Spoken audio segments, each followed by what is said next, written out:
Halo,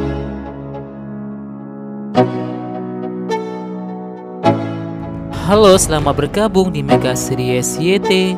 Kita akan bahas lagi Magic 5 episode hari ini. Naura pun tiba-tiba kaget saat melihat Adara yang tak sadarkan diri di dalam sumur itu. Tanpa berpikir panjang, Naura pun lantas melompat ke sumur itu untuk menyelamatkan Adara. Namun sayangnya, kaki Naura tersangkut batu di sumur itu sehingga Naura tidak bisa mengangkat Adara keluar dari sumur itu. Hampir saja nyawa Adara dan Naura celaka jika saja Dika terlambat datang untuk menolong mereka. Namun untung saja Dika dengan sigap mengeluarkan Adara dari sumur itu. Gibran dan Irsyad pun datang untuk membantu mereka. Dika pun minta bantuan Gibran untuk menyelamatkan Naura yang ada di dalam sumur. Dengan kekuatan yang dimiliki Gibran, Gibran pun dengan mudah mengeluarkan Naura di dalam sumur. Naura pun akhirnya selamat. Sementara itu, Adara pun tak kunjung sadarkan diri.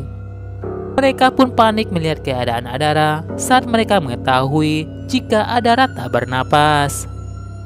Meski Dika sudah mencoba untuk membangunkan Adara, namun Adara tak sadar juga. Panik melihat Adara, Dika pun berniat untuk memberikan napas buatan kepada Adara. Naura pun lantas mencegah Dika karena Naura punya kekuatan untuk menyerap rasa sakit yang dialami oleh Adara. Dalam keadaan lemah, Naura pun lantas memegang tangan Adara. Dengan kekuatannya, Naura pun menyerap rasa sakit yang dialami oleh Adara. Terlihat Naura pun merasa kesakitan. Tak lama kemudian, Adara pun akhirnya sadar dan Adara pun akhirnya selamat. Sementara itu, mereka pun kaget melihat kaki Naura yang banyak mengeluarkan darah. Tiba-tiba Naura pun pusing dan jatuh pingsan di samping bahunya Adara. Irsyad pun menghentikan darah yang ada di kaki Naura dengan cara mengikat kaki Naura.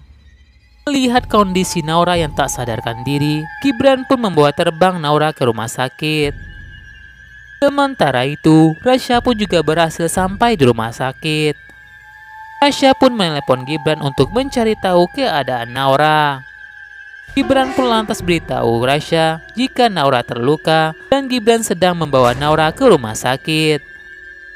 Gibran dan Rasya pun janjian untuk bertemu di pohon cemara agar Rasya bisa membawa Naura ke rumah sakit. Tak lama kemudian mereka pun akhirnya bertemu dengan Rasya. Rasya pun dengan sigap dengan cepat membawa Naura ke rumah sakit. Semoga tidak terjadi apa-apa kepada Naura.